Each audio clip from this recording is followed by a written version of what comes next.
Hello mga kapampam! Ayan, nagpiprepare ako ng order ng aking client. Ito ang coffee jelly and of course yung aking lumpang Shanghai a la carte. O diba, ang dami ng serving. Ayan, nire-repack ko na kasi paano may deliver ko na. Guys, ayan talaga, huwag natin kalimutan na kasuin natin yung mga daily source of income natin.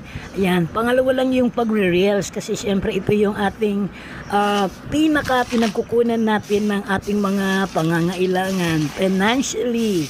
O diba, ayan, ready na ako. Tinan nyo guys, ganyan ako katsaga. Kahit sobrang inginit katanghaliang tapat, go ang inyong kapampam. O diba, syempre, eto na tayo kay mom.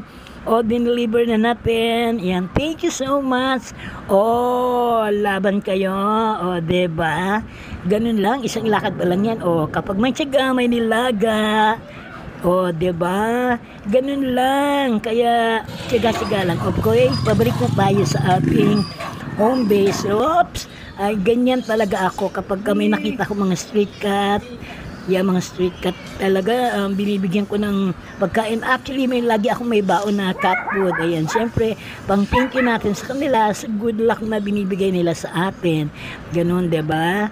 Ayan, at nag-stop over muna tayo sa tindahan para man ma-enjoy natin yung, of course, malamig kasi nga mainit yung panahon. So, nag-enjoy ako ng soft drinks. Oh, ganyan lang guys. Balik na ulit tayo sa ating home base. Thank you for watching.